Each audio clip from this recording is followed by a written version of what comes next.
Hey legends, we've got our round 5 team update. We're only a couple of hours away from kickoff on the Thursday night game between the Broncos and the Storm. And unbelievably, I've been very conservative this week. And I'm only planning to use the one trade, and that trade is obviously to get this man here on screen, Blaise Tulagi from the Parramatta Eels. Now, he's probably the best cheapie of the week. So we've got that going for us, and also this week I reckon we can actually field 17 players on the park, so that's pretty damn exciting. So with that in mind, let's get into it. Okay, so here is the team and the changes that we've made. So Big Joey Chan, well, he is out.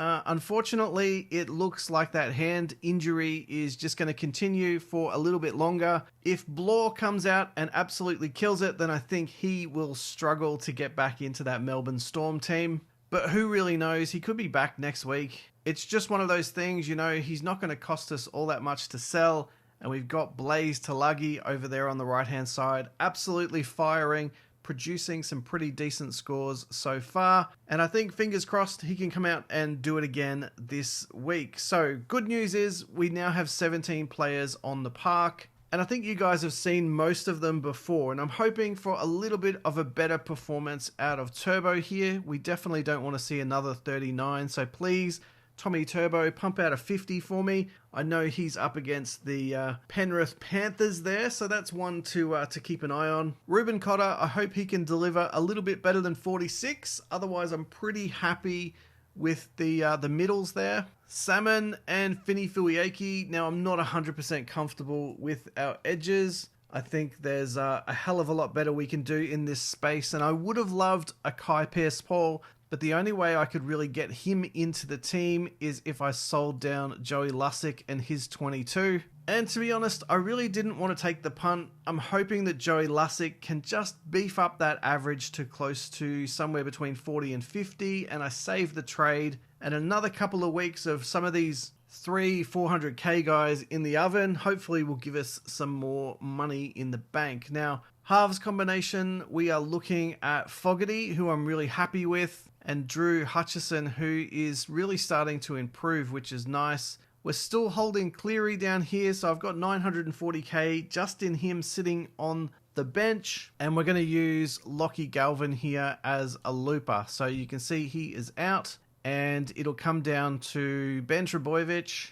or Jesse Arthurs. So I'm going to have to elevate Jesse Arthurs up, because he plays tonight, and Ben Trbojevic down. So if Jesse Arthurs somehow manages to bag, 4 or 5 tries against the Storm, then he will be my auto emergency. And if he flops, then we're going to elevate Ben Trbojevic up, and hopefully he can do a little bit better than that 22. Now with Joey Chan going out and Tulagi coming in, hopefully that makes our center position a little bit better.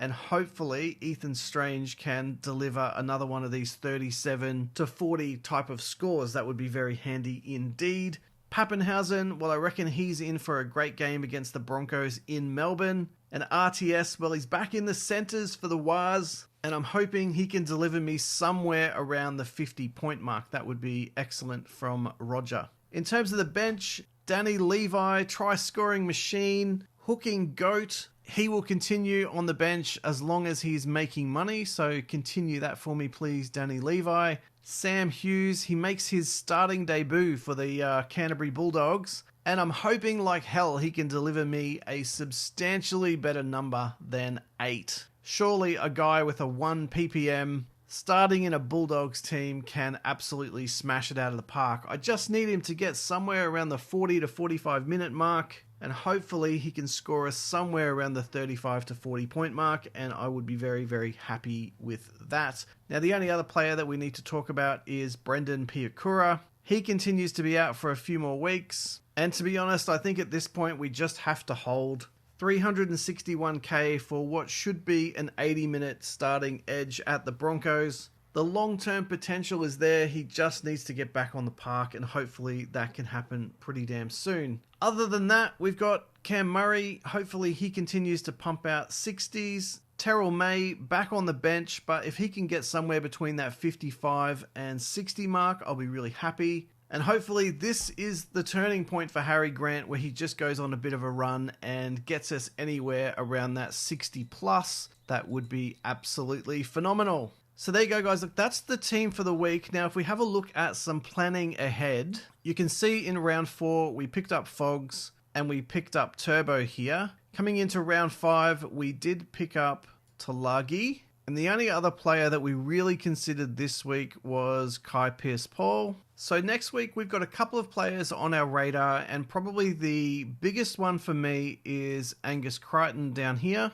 He's got the starting gig in the Roosters this weekend. If he can get substantial minutes, then I think he is the play for next week. And if Joey Lussick fails to fire, then we're going to chase someone like a Reece Robson, maybe an Appy Coruscant, and I don't think I'm going to have enough money for a Nico Hines. Now, another player we are going to be interested in round 6 is Kalen Ponga. So it's all the KPs. Those guys are really the only players I'm interested in the short term. And while some of my cheaper players are still elevating in terms of their cash generation. So players on the chopping block for next week would be Burbo.